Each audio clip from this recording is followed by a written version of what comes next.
Hi, and welcome to another episode of Hot Takes with me, the Silver Fox. I saw this story and thought, this one I have to do a video about. It's going to be a short one, it's only a short piece in the paper, but the article is well worth looking at. It involves a man who happens to be a teacher taking himself off to a BP filling station in Alnwick in Northumberland. And he wasn't filling anything, he was more emptying something.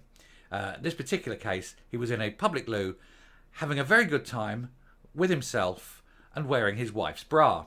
Only he wasn't as alone as he thought he was going to be. And he'd just come out of court, he's been convicted. How he didn't go to jail, nobody knows. But let's have a look at this piece. There you go, they've started already. And see if the story stands up. I'm not going to stop, you know. Here's the article.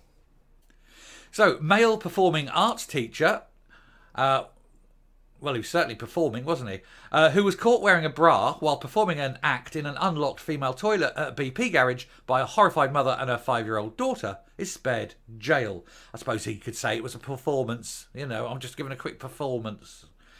School tutor Stephen Ballantyne was caught performing the act in a bra. He was discovered by the mother and her daughter in a female toilet at BP garage, and the 41-year-old has been spared jail but ordered to sign the SO register. He got away with that, didn't he, really? I mean, he should have gone to jail for that. So, school tutor Stephen Ballantyne was in the toilet in the garage in Alnwick, Northumberland in January this year, when he was seen by the shopwoman and her distraught 5-year-old daughter. The jury at Newcastle Crown Court has now convicted Ballantyne, who was employed by Northumberland County Council and who worked in numerous schools on a supply basis of outraging public decency. You wonder what he was supplying.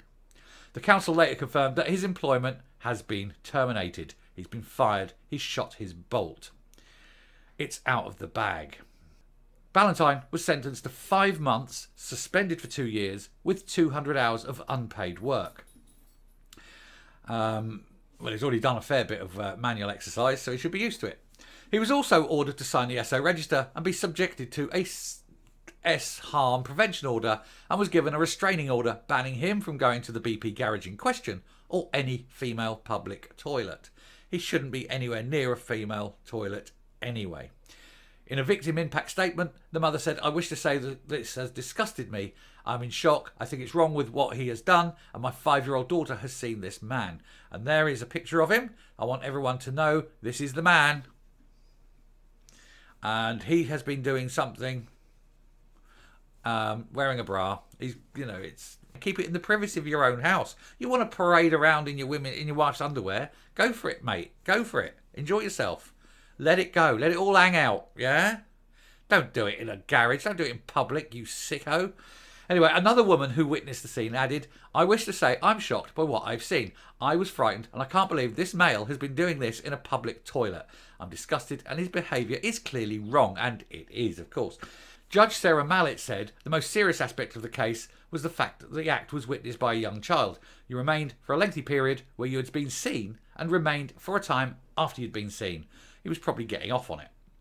You knew there was a risk a female or a child or a disabled person could see what you were doing, and I conclude that was your aim. Let's hope he aimed better than that. You did cause some distress and fear. Peter Schofield, defending, said he still denies the allegation in terms of what took place. He very much regrets he is in this situation today. He has lost his good name. He probably didn't have much of a good name.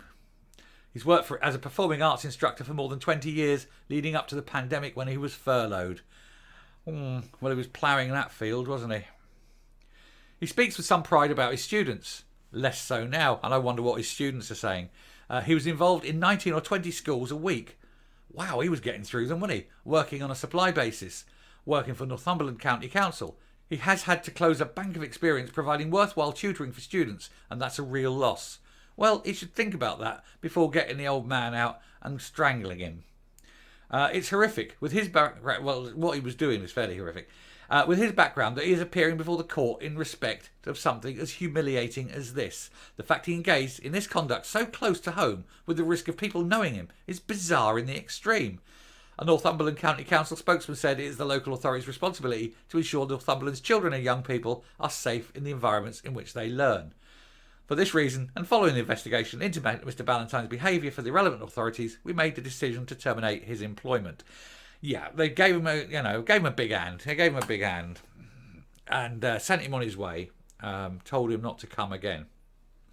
But, you know, it's a bit of a stiff sentence, really. It's better than hard time, I suppose. A bit of hard labour. But he'll soon shake this off, I'm sure. But he's going to carry this bag around for quite a while. But, yeah, he's done. He's dusted and he's out of the way. But I suspect we'll probably hear about him again. He'll undoubtedly get caught again, because if it's in there that he's caught once, it's something he likes. He's probably getting off on it. But, you know, maybe a short bit of short stretch in prison would have done him no end of good. Anyway, I shall round off there. Now, it would be all too easy for the people of Alnwick or anyone who knows him to mock him and belittle him and humiliate him. So they probably will. And it's quite wrong to defend anything he's done here. But I will say, of course, people have strange obsessions and get off on the most weird things sometimes. And that's absolutely perfectly fine, so long as nobody gets harmed in any way, shape or form. And if it's even better if you can do it in the privacy of your own home or a hotel room or wherever. But, you know, not out in the streets, not out in a public place. So, yeah, he deserves to be shamed for it. What possessed him to do it? Still, he's gonna have to live with that for the rest of his life, and everyone knows that he is now a complete and utter winker. Anyway, I'll finish there. Thanks for listening. If you like what you hear and see on the channel, please hit the subscribe button if you haven't already. Ring the bell for notification of future output. Leave a like, leave a comment. Please share the video, and until next time, stay safe, stay well, do what the hell you like in your own bedroom, and goodbye.